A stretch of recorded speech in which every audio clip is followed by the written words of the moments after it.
Sejam todos muito bem-vindos a mais um episódio do podcast Opinião Segura, uma iniciativa do canal Última Raço. Estamos nos estúdios da B2 Move e temos a honra de receber o nosso querido amigo Major Leonardo Novo, caveira da Polícia Militar do estado do Rio de Janeiro. Seja muito bem-vindo, meu amigo. Comandante, é um prazer gigante estar aqui. Eu acompanho o trabalho do senhor há um bom tempo.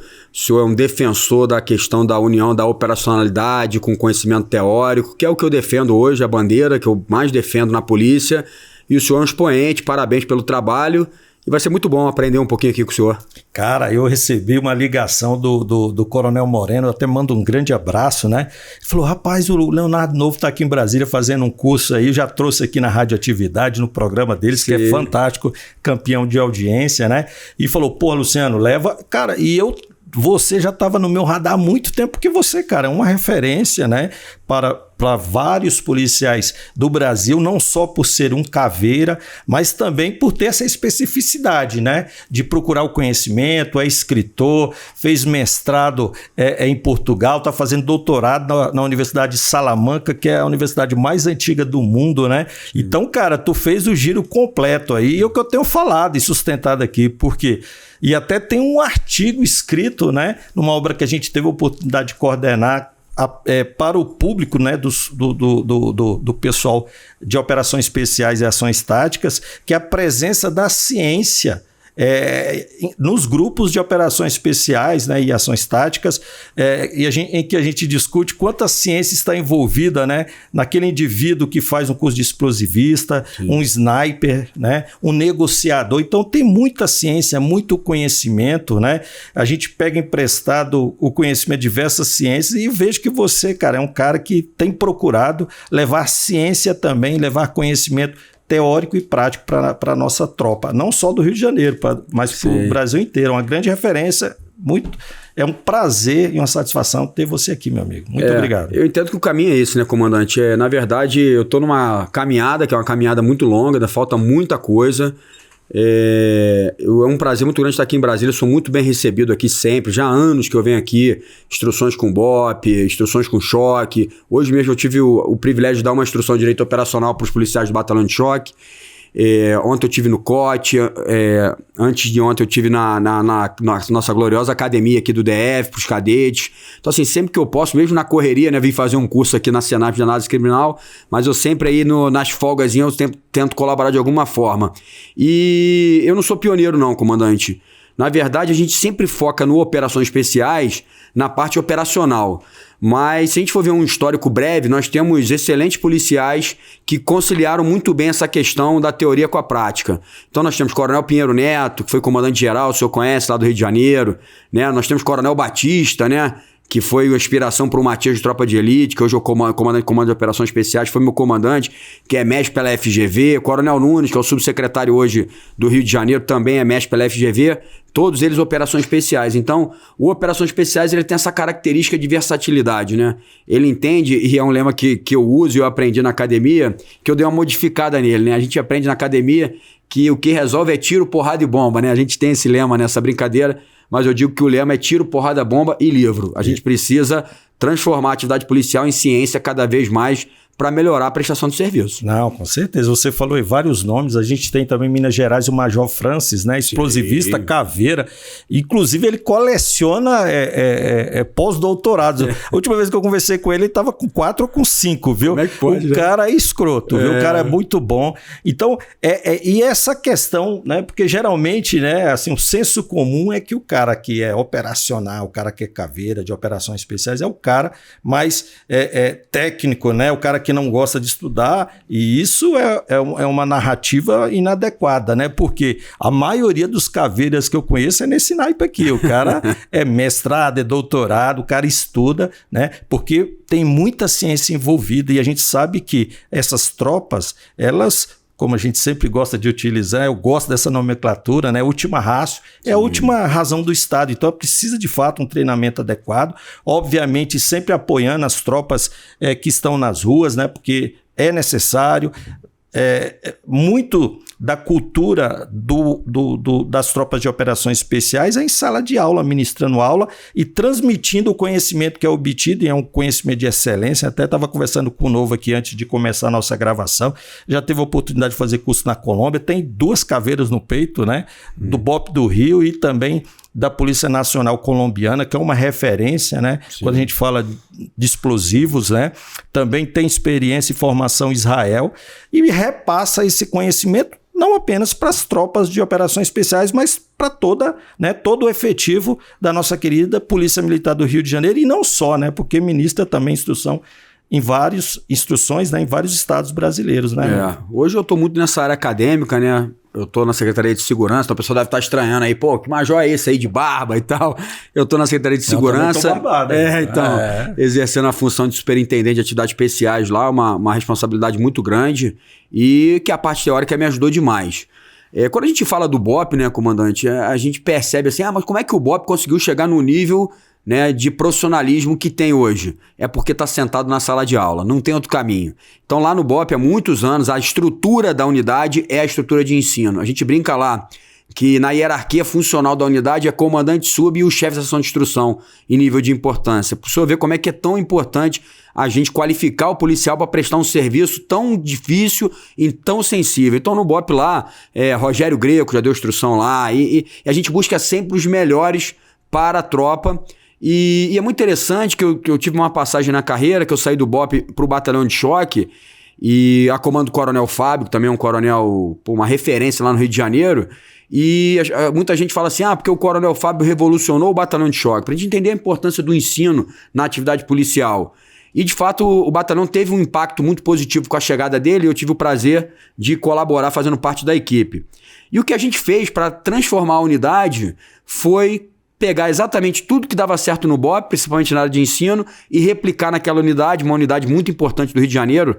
Se eu ter uma ideia, o nosso batalhão de choque lá tem 1.000 homens, então assim, é uma unidade gigante, com uma capacidade absurda, e a gente replicou tudo aquilo que dava certo no BOPE, baseado na questão de instrução diária, qualificação do policial, treinamento constante, e a unidade deu um salto de qualidade muito latente, e hoje é uma das referências também no Brasil, o nosso batalhão de choque do Rio de Janeiro.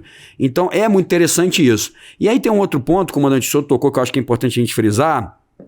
Tem um amigo, um grande amigo, que eu sempre cito ele, que o senhor deve conhecer, que é o Alessandro Visacro, né, o coronel Forças Especiais do Exército Brasileiro, e ele fala assim, Novo, tá ótimo, as nossas estruturas estão funcionando, estão rendendo. Agora a gente tem que fazer uma coisa, dar um passo adiante. Que passo adiante é esse? É rezar para não convertido.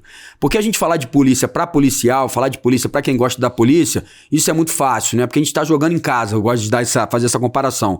Mas a gente precisa usar essa ferramenta aqui para falar para quem é não convertido, ou seja, quem não conhece a atividade policial, quem de algum motivo, né, tá sendo mal influenciado por segmentos da imprensa baseados em bandidolatria e policiofobia. Então aqui é uma porta muito interessante, por isso que sempre que eu recebo convite, eu estou aqui para tentar comunicar polícia de uma maneira produtiva e mostrar um outro lado, né? É lógico que as polícias erram, as polícias têm que rever protocolos, as polícias têm que continuar evoluindo, mas erra porque trabalha muito. E o erro, ele sempre é alvo, né, de destaque. Mas a gente aqui tem que mostrar o quê? A polícia acerta muito mais do que erra, e a gente tem que discutir polícia de uma maneira muito séria com um especialista, né? Então o senhor é um especialista, eu estou me preparando para ser um especialista, e eu acho assim, a gente cresce não só como instituição, mas a sociedade como um todo. Não, você já é uma referência no Brasil, inclusive, assim, eu não sei se foi você que foi o grande vanguardista, né, até empregar a terminologia direito operacional. Sim. Mas, obviamente, assim, pelo menos eu não lembro de outro doutrinador. Então, por aí, a gente já pode dizer que você é uma referência nessa questão. Até pela sua experiência, né? Integrante de uma polícia que a gente sabe que é a polícia mais exigida do país, né? Vive em uma guerra urbana constante, né? De uma tropa, inclusive caveira, né? Do BOPE do Rio, que é referência no mundo, e não só no Brasil, né? Em qualquer lugar do mundo que você for conversar com um policial e você falar que é da Polícia Militar, que é policial militar no Brasil, ele já vai falar do BOPE, do filme, lendário filme Tropa de Elite, sim, que a gente vê que não é ficção, né? Não é apenas uma ficção. E, além disso, você tem uma formação no direito, fez um mestrado em criminologia, né? E é interessante, a gente que estudou na Europa, a gente tem essa percepção, né, Novo, de como eles valorizam a criminologia com mestrados, programas de doutorado, né? E no Brasil a gente ainda não valoriza como deveria a criminologia. Então você é mestre em criminologia, está fazendo um doutorado, né? Como a gente falou aí, numa universidade, apenas a universidade mais antiga, né, que é a Salamanca, concorre lá com a Universidade de Coimbra, que eu tive a oportunidade de fazer meu doutorado. Então, cara, você uniu o útil ao agradável, né? Então, cunhando essa expressão e utilizando essa expressão direito policial, ela é muito importante para levar conhecimento, porque é aquilo que eu digo, né, Novo? Não adianta ficar só no campo das ideias, da reflexão. Você tem que transformar esse conhecimento que a gente recebe, né, degluti-lo e entregar de uma forma que seja palatável a quem precisa desse conhecimento, que é o policial que está na ponta da lança. E você faz isso muito bem. Parabéns. E a gente precisa, como você falou, numa linguagem adequada e utilizando também a nomenclatura da doutrina jurídica, né? Sim. Por isso que eu acho interessante. Por quê? Porque muita gente precisa desse conhecimento, que não só o policial. Advogados que precisam ter essa formação para defender os seus clientes. Perfeito. Né? Promotores, juízes, né? Diversos segmentos da sociedade precisam ter conhecimento dessas questões, porque a gente está cansado de ver aí os chamados, né, como eu sempre gosto de falar aqui, policiólogos de plantão, né, cara? Então todo mundo é especialista em segurança pública, quer dar pitaco, quer criticar a polícia, por falta desse conhecimento que você tem e vem tentando, né, transmitir, inclusive está coordenando uma pós-graduação, né, com o Rogério Greco, que é uma grande referência, até tive a oportunidade de tê-lo, né, prefaciando meu último livro. Então, cara, você está aí em ombros de gigantes, né, por assim dizer. Né? O direito operacional ele surgiu de uma necessidade, comandante. Eu comecei a perceber lá nas minhas operações e instruções dentro do Batalhão de Operações Especiais que aquele policial altamente preparado para um nível tático, ele não estava tão preparado para uma atuação no sistema persecutório criminal. Então aquele policial que ia no morro, trocava tiro, né, prendia o criminoso de alta periculosidade, combatia inferioridade numérica, inferioridade bélica, quando a ocorrência ela saía de um fato social e virava um fato jurídico, que é o que naturalmente acontece nas nossas operações, esse policial não tinha a mesma segurança. E aí eu comecei a desenvolver um trabalho jurídico, né, muito por ideia do Rogério Greco, e comecei a dar uma instrução lá no BOP específica, jurídica, para o público policial. E por que isso, comandante? Quando eu me graduei em Direito, eu saí frustrado da faculdade. Por quê? Porque a faculdade eu percebi que ela não é preparada para o policial e o operador primário, que é o termo que eu uso no direito, operador primário do direito. E tem uma explicação lógica para isso. O Código de Processo Penal, por exemplo, ele tem mais de 800 artigos, o senhor sabe disso. Mas para o homem da ponta ali, aquele cara que está na rua aplicando o direito imediatamente, 30 interessa para ele. Provas, inquérito, cadeia de custódia, uso da força, ponto final, acabou. E na faculdade, o professor, por motivos óbvios, tem que passar tudo. Então, na parte que me interessa, o professor passou de qualquer jeito. E aí eu falei, eu tenho que ensinar isso pro policial de uma forma efetiva. Comecei a ensinar isso pro policial.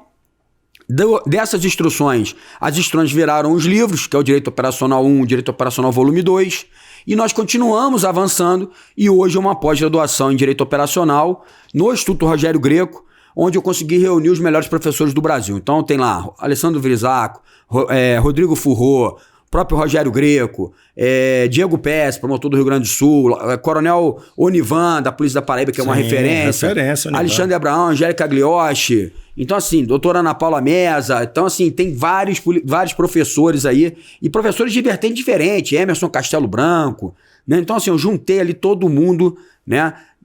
Nestor Távaro, todos esses grandes feras aí, e nós criamos matérias específicas e hoje é um sucesso. Além disso, comandante, é importante a gente frisar o seguinte, o sistema, e eu escrevi um livro com o Rogério, organizamos um livro chamado Sistema Jurídico Policial. Por quê? O sistema, ele começa na polícia e termina na polícia. Começa na polícia ostensiva, termina na polícia penal, passando pelo Ministério Público Judiciário.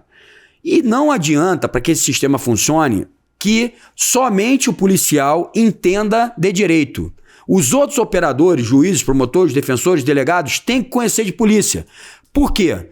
Porque eu, quando fui juiz militar, eu tive esse privilégio de ser juiz militar várias vezes, fui assessor da Auditoria de Justiça Militar, eu comecei a perceber que os processos criminais, eles eram mais técnicos do que jurídicos. O conhecimento do magistrado, né, nesse tipo de processo, ele passa muito por calibre de arma, por técnica policial, coisa que ele não aprende na escola tradicional. Né? Então você via juízes, promotores, defensores, advogados, por isso que a nossa pós também, o advogado é importantíssimo fazer, ele tinha dificuldade de ter esse entendimento. Então, essa comunicação, ela tem que ser de via dupla. Então, eu tenho que estudar direito como policial para aplicar o direito com mais segurança, né, para garantir os direitos fundamentais, né, da população, né, por autossegurança, né, mas os outros operadores também têm que conhecer. E aí a pós serve para isso, os resultados são muito bons, né? E antes da pós, nós criamos um treinamento que foi um sucesso lá no Batalhão de Operações Especiais, que era o EAT, Estágio de Aplicações Táticas, para promotores, juízes, delegados, peritos, defensores, onde a gente fazia essa comunicação e explicava para eles por que aquela determinada tática e técnica era utilizada. E aí isso foi muito bacana, o sistema começou a fluir de uma maneira mais efetiva. É isso, você juntar teoria e prática na atividade policial e na teoria. E novo, a gente quando tem a oportunidade de conversar com alguns advogados, inclusive já conversamos sobre essa questão aqui, muitos advogados que eram policiais, foram para a reserva, né, e já pegaram processo no meio, às vezes o policial já condenado em primeira instância, e as histórias são caóticas de policiais. Todos os dias a gente tem notícia de policiais que são condenados e que a gente percebe que há uma falha na defesa ou às vezes na acusação. A gente tem inúmeras situações, já publicamos algumas delas no nosso Instagram Última Ratio, situações de policiais que foram denunciados, né, foram julgados, tiveram que vender os seus bens, inclusive casa para pagar advogado, e às vezes não tiveram uma boa defesa, às vezes já no final ali tivemos informações de alguns casos que o advogado conseguiu, né, consertar. Sim. Mas, então, e tudo perpassa essa questão, né, novo, de ausência de conhecimento. Primeiro do policial, dele Sim. conhecer minimamente o direito. A defesa começa, né, pelo policial. Pelo policial. E aí passa pelo advogado. Às vezes o policial ele não tem, infelizmente, né, busca uma defensoria pública, que é outro absurdo, né?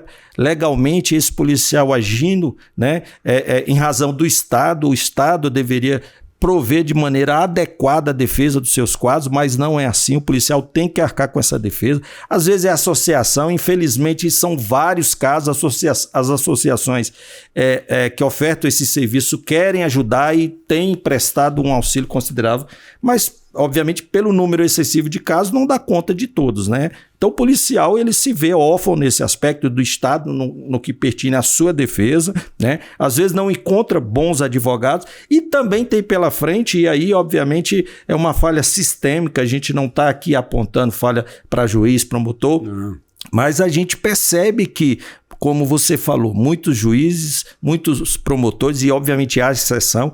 Você até falou do Dr. Rodrigo Furro, que a gente brinca, né? E já esteve aqui conosco.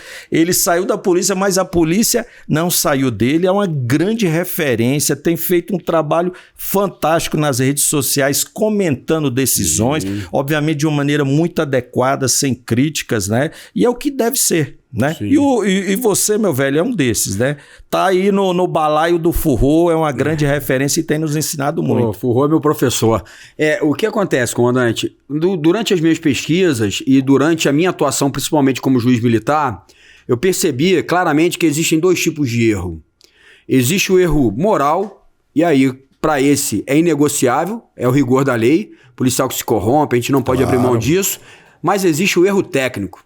Ou seja, é aquele policial que está sentado no banco dos réus, e o banco dos réus é solitário, eu sempre falo isso, então a gente tem que ter muita atenção para isso, que ele cometeu um erro técnico. Ou seja, ele abordou quando tinha que abordar, ele entrou na casa quando não tinha que entrar, ele prendeu quando não tinha que prender, ele se excedeu na legítima defesa porque ele fez uma interpretação equivocada da realidade. Então são uma série de fatores que levam o policial a essa condição de vulnerabilidade e que é muito difícil, mas que elas são contornáveis. E eu vou explicar para o senhor como. Através do direito operacional. E quando o policial sentava lá no banco dos réus e eu observava que esse policial, ou eu assistindo a defesa dele, ou tentando colaborar de alguma forma, e eu percebi o seguinte, eu falava, esse policial está sentado aqui, mas eu como comandante, eu tenho uma parcela de culpa. Sim. Por quê? Porque será que eu instruí esse policial como deveria? Será que a instituição instruiu ele como deveria? Então, a resposta é óbvia, não instruiu. Toda academia de polícia que eu vou dar aula e eu começo a falar sobre direito operacional, eu faço uma pergunta muito simples para o policial. Alguém aqui te ensinou em algum momento da carreira a prestar um depoimento, que é uma das atividades administrativas e jurídicas que o policial mais vai fazer na vida, seja dentro do inquérito ou seja dentro do processo propriamente dito? Os policiais me olham e dizem que não. E isso é fundamental, comandante, por quê? Porque a prova testemunhal do policial, ela é muito importante. Ela é muito importante. É o início da defesa dele. E ele tem que ter segurança e convicção para falar o que precisa ser falado, que é a verdade. Então a gente começa a observar, né, que o policial, por insegurança, ele falta com a verdade. O policial, por falta de segurança e por muitas ocorrências, ele acaba confundindo uma ocorrência com a outra. E aí isso gera uma série de prejuízos. Por quê? Nós vivemos num sistema de livre apreciação de provas. Então nós temos várias provas, né? E o juiz vai avaliar essas provas. Quando o policial, né, através da prova testemunhal dele, a prova dele entra em confronto com uma outra prova, surge um conceito que eu falo no meu livro, que é presunção de culpabilidade. Ou seja, na dúvida, o policial está mentindo.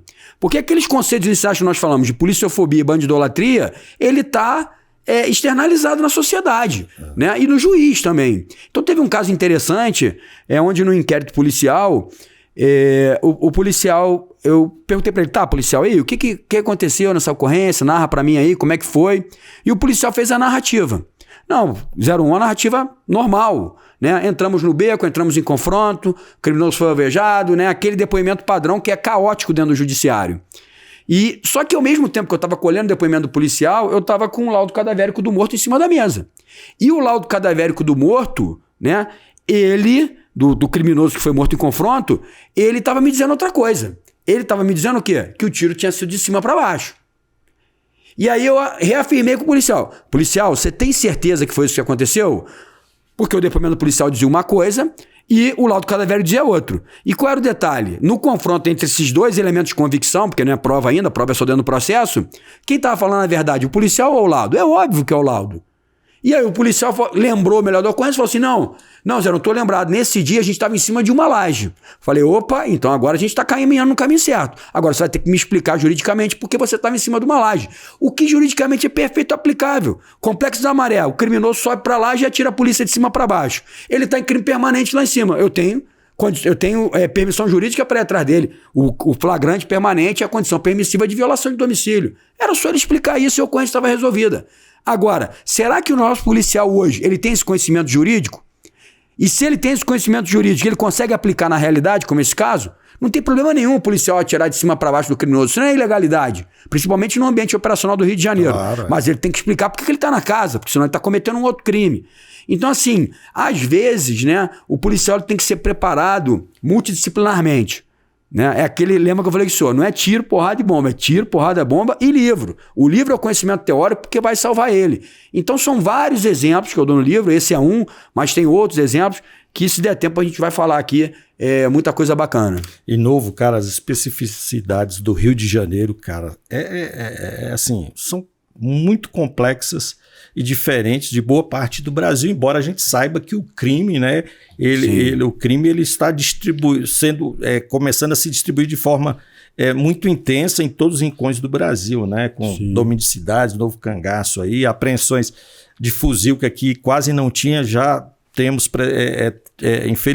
essa infeliz oportunidade de estar fazendo apreensões aqui no Distrito Federal e aqui no entorno.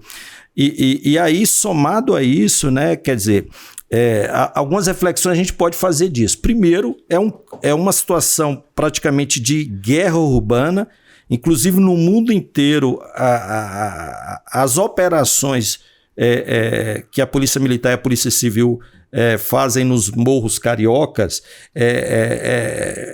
espanta a qualquer policial de qualquer parte do mundo, né? Então o policial sai de casa, de fato, para uma guerra. E até a própria conformação geográfica do terreno, como você falou, né? É muito complicado, né? Você combater num terreno como aquele. Se não bastasse essas dificuldades, né? O policial, às vezes, combatendo com narcotráfico, inclusive tivemos oportunidade, né? Houve uma guerra entre facções que estavam utilizando técnicas, né, até que estavam sendo utilizadas na Ucrânia com drone, com explosivo, né? Então, é isso que o policial vai enfrentar nos morros cariocas. Por outro lado, quer dizer, a gente tem uma guerra, mas a gente tem um código penal, um código de processo penal, que ele é marcado pela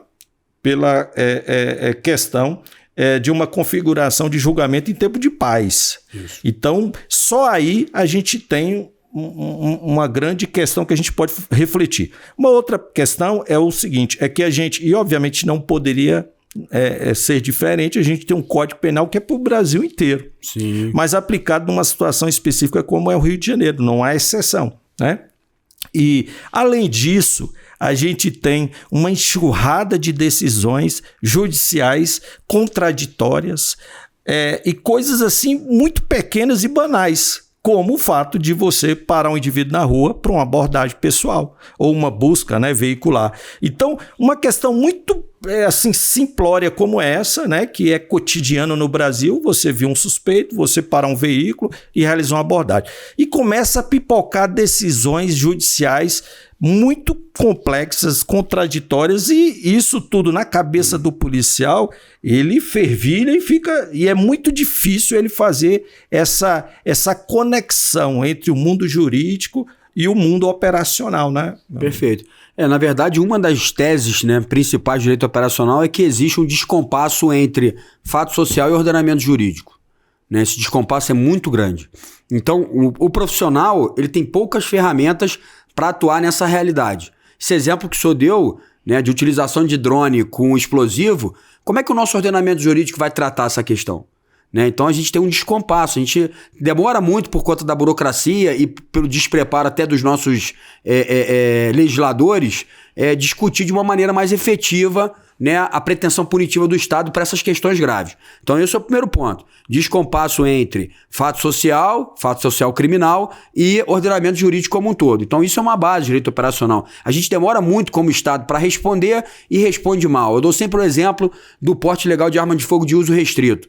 Eu estou tomando tiro no Rio de Janeiro desde a década de 90 com fuzil e eu agravei a conduta só em 2017. E agravei a conduta, mas por conta da progressão de regime continua sendo uma punibilidade de acordo com o fato ridícula. Chega a ser ridícula.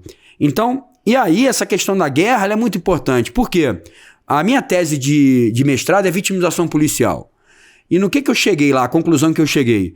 Nós temos números de baixas policiais maiores do que guerra. Teve um estudo muito interessante, capitaneado pelo Coronel Cajueiro, que seria interessante trazer ele aqui, que tem uma ONG no Rio de Janeiro sensacional, que eu peço pro pessoal acompanhar o trabalho, que é muito sério, que é Heróis do Rio de Janeiro. Heróis do Rio de Janeiro. Que ele falou o seguinte, ele fez uma comparação do número de baixas das polícias do Rio de Janeiro, da Polícia Militar do Estado do Rio de Janeiro, com o Exército Americano nas guerras regulares do século passado. Resumo, são maiores no Rio de Janeiro. Ou seja, é mais perigoso o cara ser policial no Rio de Janeiro hoje do que ter combatido guerra regular com o exército americano no século passado. E quando fala assim, mas é Rio de Janeiro. Não. Se você proporcionalmente comparar com outros estados, tem estado que está batendo com a gente e dependendo do ano está passando, como o Rio Grande do Norte, por exemplo, como o Amazonas, por exemplo, como o Pará, por exemplo. Então é aquilo, o Rio de Janeiro é uma caixa de ressonância que exporta o que é bom e o que é ruim para o país. Então, locais que era impensável a gente pensar em barricada, em confronto de alta intensidade, em ataque à aeronave, já está começando a acontecer. Bahia, Pará, né, o Acre. Então, eu, nessas minhas andanças pelo Brasil, dando instrução e aula, eu começo a perceber que num curto espaço de tempo de 10 anos, as coisas pioraram demais. Pioraram demais. Então isso passa, né? Porque eu tenho que entender segurança como algo sistêmico. É a legislação, é a melhoria da polícia, é a prevenção primária, né? Da criminologia, né? Então, assim, várias questões que a gente tem que trabalhar de uma maneira conjunta. Então, esse ponto da guerra, então, eu tenho vitimização de guerra, arma de guerra, né? Confrontos que não deixam a desejar nenhuma das guerras, seja em Israel ou na Ucrânia, mas eu tenho legislação de paz. Então, eu tenho que rever essa questão, né? Eu tenho que reavaliar isso, porque senão eu deixo o policial sem ferramentas. E o senhor tocou num ponto importantíssimo, que é a questão da abordagem. Eu escrevi um capítulo no livro chamado Polícia Preventiva, coordenada pelo Dr. Roth, juiz militar lá de São Paulo, me convidou para escrever esse artigo, e eu falei lá sobre a abordagem policial. No Brasil, a gente tem uma visão equivocada, jurídica, operacionalmente falando, de tratar toda a abordagem como processual. Por quê? Porque a nossa abordagem está dentro do Código de Processo Penal. Então, os rigores jurídicos para elas são muito maiores, né? Já na Espanha, lá, por exemplo, a abordagem policial está dentro do Código Administrativo. Nenhum Código Administrativo nós temos. Então, o policial lá, ele te aborda porque ele tem que te abordar. Ah, mas por que ele está te abordando? Não, está te abordando porque é o papel dele. E o cidadão, comandante, ele não está incomodado com a abordagem policial, ele está incomodado como ela é feita, né? E aí eu dou exemplo no livro o seguinte, nós temos basicamente 3 tipos de abordagem. Nós temos a abordagem processual, que é a que a gente trabalha, fundada suspeita, e o conceito permissivo, a fundada suspeita, está cada vez mais restrito por conta da jurisprudência, que é a de limitação policial clara. Nós temos a abordagem administrativa, né? E nós temos a abordagem preventiva. A abordagem administrativa, eu vou numa casa de show, eu tenho que ser revistado. Eu vou no Mané Garrincha aqui, eu vou ser revistado. E ninguém reclama disso acontecer. Eu vou entrar no avião, eu vou ser revistado. E ninguém reclama. Por que vai reclamar da policial? Exatamente. E eu tenho que entender uma coisa muito clara. Isso aqui é pra gente entender muito bem. Se eu começo a restringir a atividade policial, automaticamente o policial ele vai se encolher. E ao mesmo tempo que o policial se encolhe, o criminoso avança. Então, eu tenho que entender que as decisões judiciais, eu já tive a oportunidade de conversar, né, palestrar para alguns ministros, foi muito importante isso, que é o seguinte, ó, a decisão judicial que o senhor está tomando, ela é legal, não tenho a menor dúvida disso, só que ela tem um impacto social. E um exemplo claro disso é a DPF 635. Exatamente. Se a gente olhar a DPF 635, que eu venho acompanhando ela há muitos anos, né, a decisão do ministro é legal, é uma decisão legal, baseada em argumentos, né, só que ela tem um impacto social grave. Gravíssimo. Gravíssimo. Então, eu preciso ter essa interface entre o mundo jurídico e a realidade social e a realidade operacional. Porque é fato, as coisas estão piorando. E a gente precisa virar essa página, porque é onde a gente vai parar como nação e como país. Então, antigamente o problema era concentrado no Rio, hoje ele está se espalhando pelo país como um todo. A gente vai demorar a reagir? A gente vai esperar virar um narco-estado? A gente vai esperar o crime ocupar várias instâncias do poder público? Ou a gente vai fazer essa reação devida sempre dentro da legalidade? Porque o policial tem que ser um escravo da lei e eu sou extremamente legalista, assim como o senhor. É isso mesmo, Novo. E tem uma outra questão disso tudo que você está falando, viu, Novo? Que é a questão do dano colateral de ordem psíquica no policial, né? Então, todo esse cenário que você está descrevendo, obviamente não só a questão da guerra que ele vivencia rotineiramente todos os dias no seu serviço, né? Há um descompasso entre a atividade policial, o fato policial e a realidade jurídica, né, político-econômica brasileira, né? Aliado a isso, é uma profissão que não é benquista pela sociedade, né, de um modo geral, obviamente, né? É um olhar da sociedade sempre crítico, é um olhar da imprensa sempre crítica, e essas decisões em que o policial ele fica muito na dúvida de como vai operar, né? Enquanto ele está preocupado excessivamente em não sofrer um processo, né, para não ter que vender sua casa, o policial, né, e aí numa decisão de efetuar um disparo, se o cara está correndo, o cara efetuou um disparo, virou de costas e saiu correndo, ou correndo, atirando para trás, e o policial está pensando, pô, se eu der um tiro nesse cara, eu vou responder um processo. E o cara só quer acertar uma coisa, o coração ou a cabeça. Sim. Então a gente vê os números elevados, né, de policiais mortos em serviço, e ao mesmo tempo a gente vê um policial com muitos policiais, né, é quase que uma realidade das polícias brasileiras sofrendo de problemas de ordem psíquica. E, inclusive, com o relatório que saiu do Ministério da Justiça, agora já falamos disso aqui, de 2022 para 2023, nós tivemos um aumento em um ano de 1/3 do número de policiais que resolveram retirar suas vidas. Então, esse problema ele é muito, mas muito complexo. E o que a gente observa, Novo, e obviamente não estamos apontando responsabilidade, inclusive é bom ressaltar, a gente sempre fala, né, tem ressaltado aqui, a gente não fala em nome das nossas corporações, estamos aqui como pesquisadores, cientistas policiais, mas uma coisa é certa, a gente percebe que o Estado ele não tem conseguido dar suporte jurídico para o policial e também psíquico. Poucas polícias têm um número e tem até em seus quadros policiais psicólogos, porque é difícil achar no mercado um psicólogo ou um psiquiatra que entendam a realidade do policial. Então, é necessário ter nos quadros, a gente até estava falando aqui com o Novo, eu também estive na Polícia Nacional Colombiana, né, que a gente no primeiro momento acha que é uma polícia assim, mas é uma polícia, inclusive a 4ª Força, muito respeitada, tem uma academia, né, uma faculdade, uma universidade, forma o seu próprio advogado e médico, né? Então, a gente precisa evoluir muito no aspecto dessa proteção jurídica, dessa proteção que a gente dá através da instrução, da educação e também essa proteção psíquica, né? Perfeito. O senhor tocou num ponto importante que toda vez que eu vou num podcast eu deixo claro, é que eu não estou falando em nome da corporação, né? Quem está falando aqui é o professor Leonardo Novo, exato, o major de polícia. Eu não tenho nem essa capacidade de falar em nome de uma corporação de mais de 40 mil homens, claro, mais de 200 anos. Mas é importante a gente comunicar tecnicamente com base, né, nos nossos estudos. Um ponto que o senhor tocou interessante, né, e eu acho que a gente tem que remeter ao Coronel Univan, né, que é uma referência. Que eu acho que é a maior referência que nós temos hoje nessa questão da vitimização policial. Já está convidado aqui ao vivo, Univan, para estar aqui conosco. É uma referência, né? Um inteligentíssimo. Apaixonado, né? Vive intensamente. Eu falo para ele que ele é meu grande mestre, meu grande guru aí. Ele nosso grande mestre. E aí, uma coisa interessante, comandante, que pouca gente destaca, né? Uma vez eu tive a oportunidade de fazer um treinamento com o SEAL, né? Os americanos e tal, que a gente respeita muito pela história, pela vivência. E um militar americano virou para mim e falou o seguinte, peraí, aqui é o contrário, aqui nós viemos aprender com vocês, por um motivo muito simples, não existe, eu escutei isso na Colômbia também, tropa no mundo com o maior número de combates reais do que vocês, não existe. O nosso número de combates reais, né, de horas, que eles calculam isso lá muito, muito precisamente, não chega nem perto ao soldado aqui de vocês. E por que isso? Porque a vida do policial, ela é estressante 24 horas por dia. O meu policial, ele está em risco, muitas das vezes não, com toda certeza, muito mais na folga do que de serviço. Todos os estudos de vitimização policial indicam para isso, de 75% a 80% da vitimização policial na folga.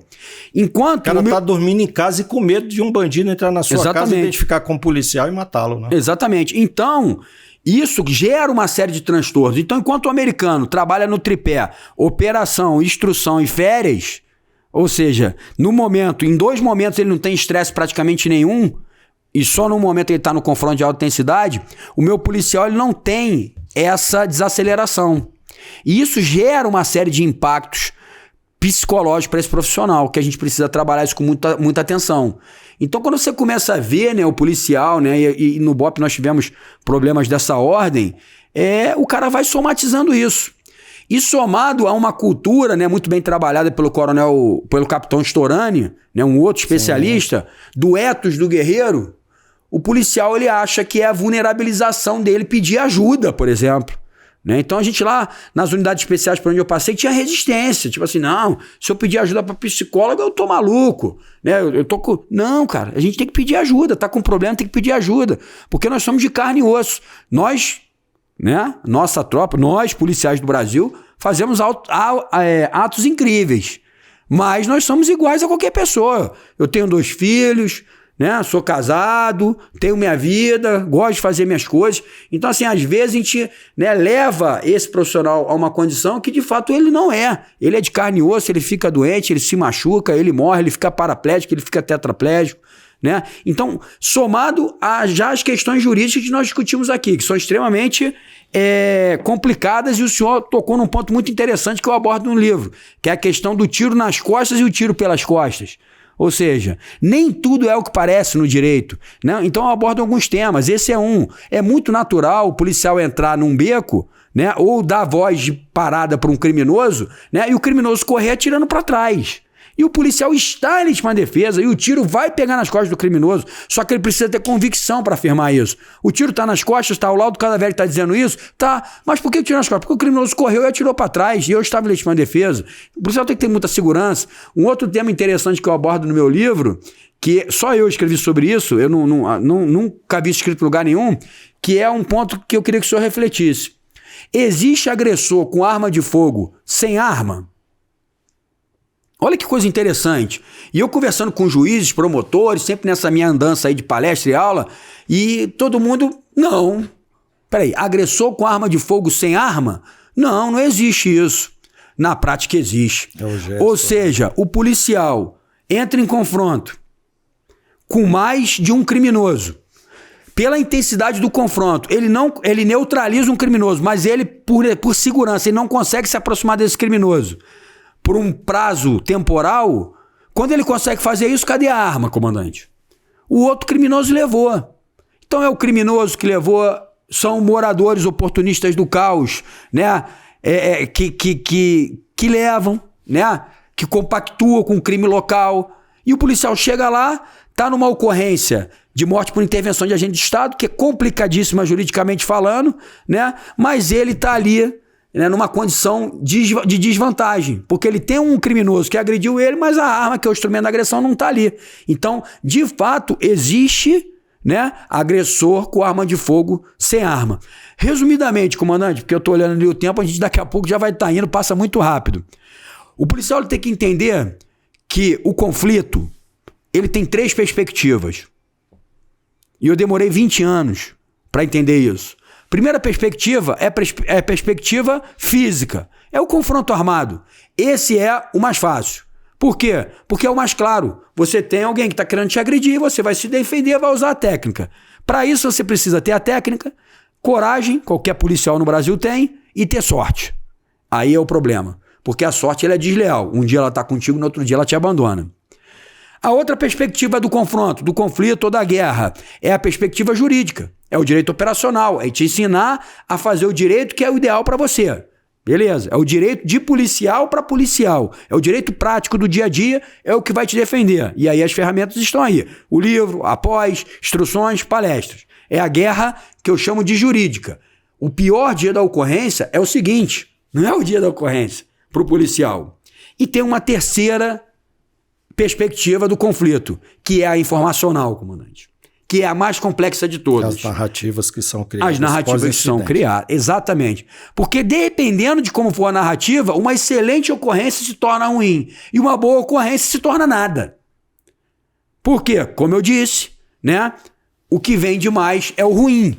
Então, isso aqui, e eu dou parabéns para o senhor mais uma vez, é uma maneira que a gente tem de mostrar um outro lado da atividade policial. Né? E às vezes as próprias instituições têm dificuldade de entender isso, né? De não aproveitar isso aqui melhor, de ter uma interpretação equivocada dos podcasts. Eu já ouvi muita coisa, você vai para podcast, não sei o quê. Eu falo, não cometa o erro básico de recriminar a ferramenta, recrimine o usuário. Exato. Né? Se tem policial que vai para podcast, jogar sangue na tela, produzir prova contra ele, falar um monte de besteira, criticar superior, o que é crime, responsabiliza esse profissional. Agora, eu não posso condenar uma ferramenta de extrema importância. Então, essa guerra informacional, ela é muito importante, comandante. E é por isso que eu ainda insisto, mesmo sendo criticado, insisto mesmo sofrendo algumas até represálias por estar aqui, porque o retorno é muito bom. E esse retorno não é para mim, comandante. Porque para mim, pessoalmente, pouco soma na minha carreira,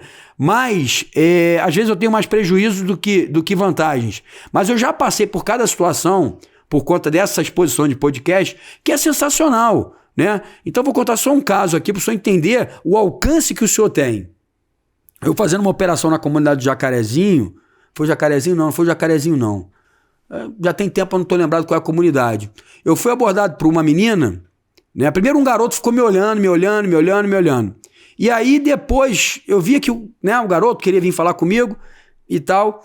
E passou um tempo da operação, veio uma menina falar comigo. Major, tudo bem? Tudo bem. Tu viu um garoto que estava olhando o senhor ali mais cedo?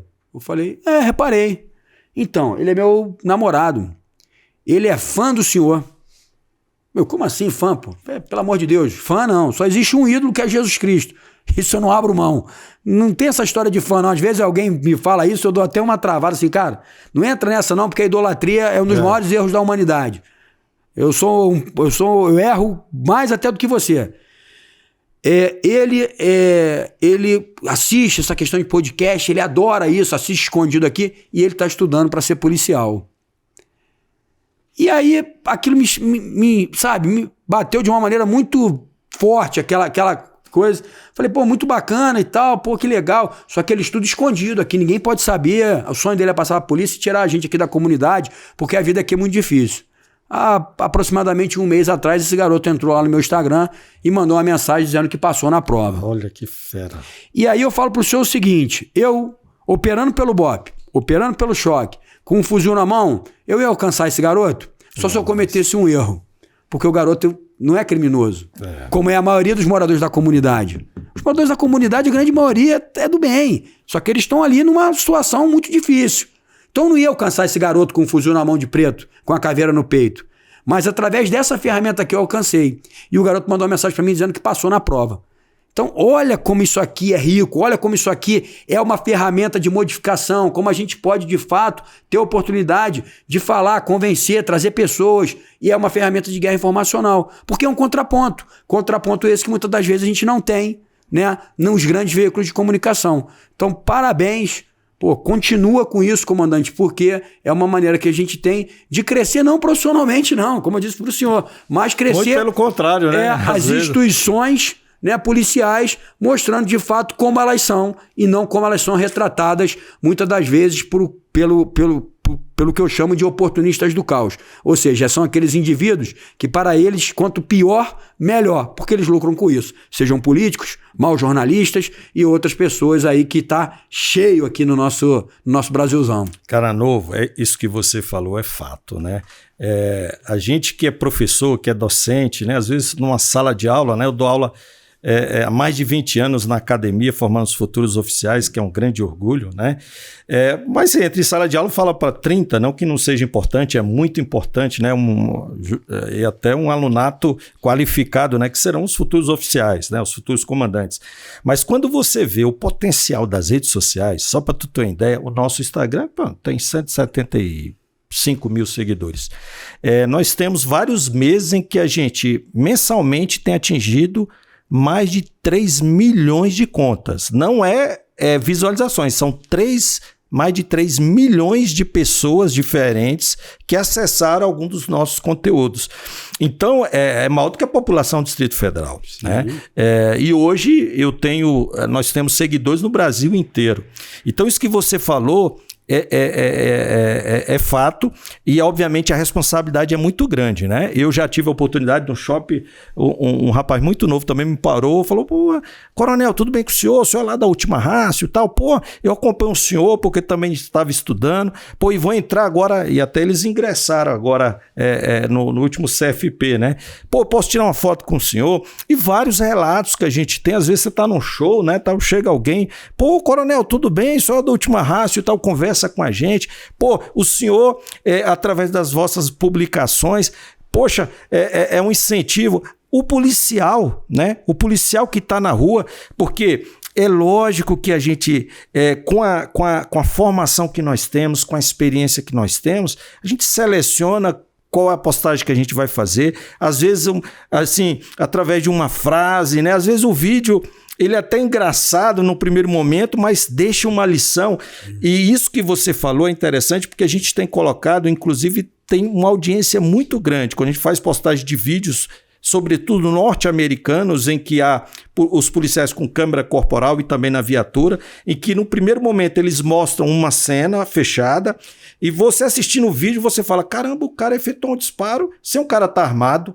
Aí ele passa um segundo vídeo e no terceiro fica constatado, ele coloca, né, em câmera lenta que o cara estava armado ou fez menção de sacar uma arma e aquilo é uma prova inequívoca que o policial agiu de boa fé. Infelizmente, não é a realidade brasileira, embora também temos aqui no Brasil alguns vídeos que no primeiro momento, né, se a gente falasse, cara, se não tivesse esse vídeo, esse policial seria condenado. Ou, infelizmente, às vezes uma câmera, dependendo do ângulo, pegou apenas uma parte da ocorrência e é aquele vídeo que vai condenar o policial. Então, essas questões são muito complexas e a gente utiliza esses vídeos, às vezes até de forma instrutiva, né, de policiais que, em horário de folga, cometem, infelizmente, algumas falhas, né? E aí o cara, ele olha aquilo e fala, caramba, isso aconteceu com ele, pode acontecer comigo.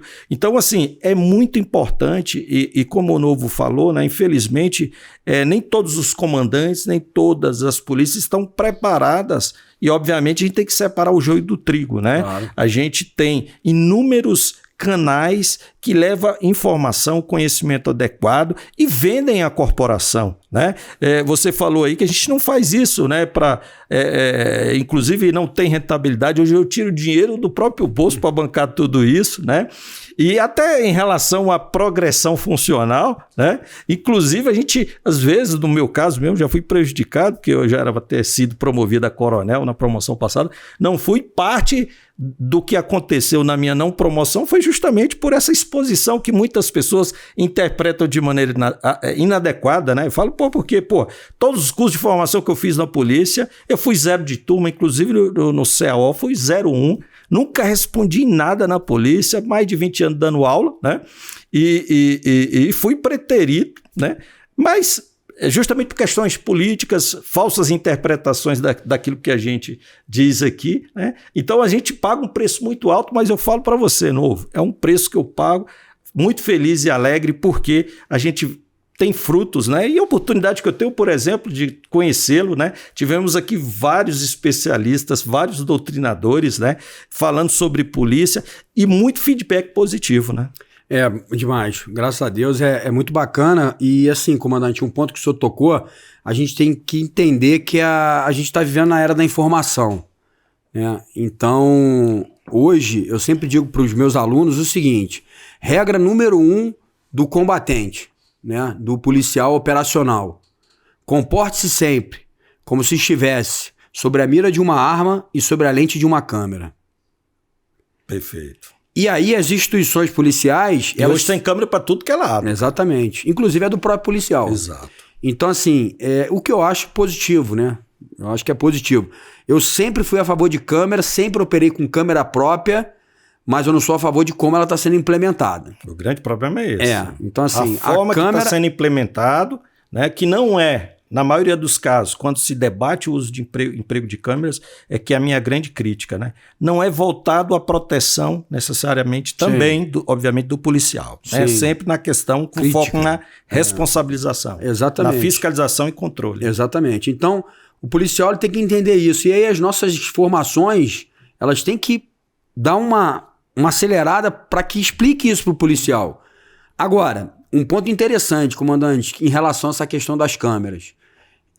Também não adianta eu colocar as câmeras no policial se o sistema jurídico não está preparado e não conhece a realidade que ele enfrenta.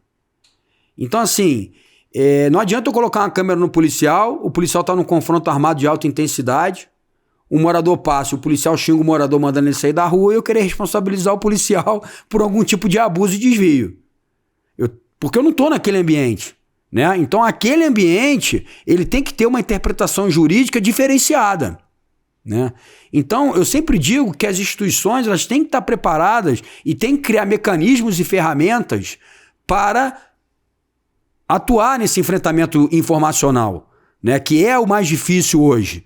Então as tropas de operações especiais, por suas características, como a gente começou falando aqui no início, de formação de seus líderes, né? De não formação somente na parte tática, né? No estudo, né? Na ampliação do know-how de conhecimento teórico, elas têm mais facilidade e versatilidade para se adaptar a isso. Eu me lembro quando a gente começou nessa discussão lá no BOPE, há anos atrás, né? Da questão de atuação na guerra informacional, o BOPE hoje ele tem 1.200.000 seguidores no Instagram, se eu não me engano. É muita coisa. Muita gente critica, não, mas Instagram e tal, não sei o quê. Eu acho que é a maior quantidade de seguidores da polícia brasileira, de humanidade. Eu acho que não tem outra. Não tem nada igual. que chegue perto. Isso é poder. Né? Então, o gestor da unidade, ele com um clique, ele consegue falar com 1.200.000 pessoas. Isso é muito poder. Você consegue blindar uma narrativa negativa, você consegue dar um contraponto. Isso é muito poder. Né? Então, a gente precisa trabalhar isso com muita expertise, né? Porque é uma ferramenta sensacional. O exemplo que eu dei lá do treinamento para juízes e promotores. Esses profissionais, pela formação deles, que também não é a ideal, eles não têm esse tipo de informação. Então, conversando hoje lá com o comandante do batalhão de choque, né? É um cara também que é dessa linha, né? Um estudioso. Dansman, inclusive fez mestrado na Universidade de Coimbra. Manda até um grande abraço. Publicações e tal. Um cara sensacional. Tem um livro sobre legítima defesa fantástico. Então, eu tava conversando exatamente isso com ele. Falei, comandante, se a gente não chamar esses operadores do sistema persecutório criminal, que não estão acostumados com a atividade policial, mas que vão julgar a atividade policial para dentro da nossa unidade e trocar informação, ele vai ser alimentado muitas das vezes, por falácias. Então a gente tem que abrir as unidades, né? Até por questão de accountability mesmo, as unidades policiais elas têm que estar abertas à população, a gente tem que se discutir, né, no ambiente.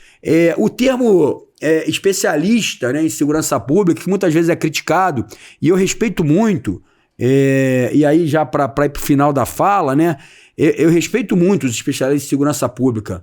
Né? Eu aprendi muito com eles. O senhor deve ter estudado por grandes especialistas em segurança pública que não são policiais, né? Mas são pessoas que se debruçam no fenômeno policial, no fenômeno da segurança pública. A gente precisa entender que segurança pública é muito mais do que polícia. A polícia é o ator mais importante, mas é muito mais. Tem coisa. Só que é o que eu sempre digo: o policial, a partir do momento que ele vai para a academia, que ele vai estudar, que ele tem produção acadêmica, ele dá um passo à frente. Porque ele une o empirismo da atividade policial com o conhecimento teórico. Então, o especialista em segurança pública, mais uma vez, que eu respeito e aprendi muito com eles, ele nunca vai ser o que eu sou, ele nunca vai ser o que o senhor é, mas eu posso ser o que ele é. Claro. Né? Então, eu preciso me colocar apto para o debate, né? E polícia é isso, a gente precisa construir de uma maneira, né, social, de uma maneira comunitária, porque afinal, a gente recebeu pelo próprio Estado a questão do poder de polícia e da legitimação do uso da força. Então a gente tem que prestar contas com a sociedade. Então, às vezes, cabe às forças policiais fazer essa ruptura, né, que existe do diálogo, né, que muitas vezes a gente sabe, há resistência de ambos os lados, mas nós como policiais, como professores, que tem que fazer essa ruptura e se colocar apto para o debate para crescer a instituição. Por um motivo muito simples: eu sou usuário do meu próprio serviço. Então, quanto melhor a polícia, melhor a sociedade, melhor para mim como policial e como cidadão. Então, bacana, e o senhor tem essa linha, né, de ouvir não só policiais, mas ouvir especialistas, debater, porque eu acho que esse que é o caminho que a gente tem que seguir. De novo, como você falou, a gente já está finalizando, infelizmente, 1 hora, mas eu gostaria de deixar uma pergunta para você. Qual foi o momento, o clique, a virada de chave para 2 questões? A primeira é decidir ser um caveira. E o segundo é também trilhar esse caminho do academicismo.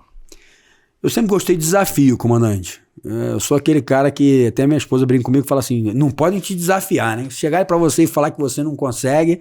Então acho que a questão do caveira passou muito por isso, né?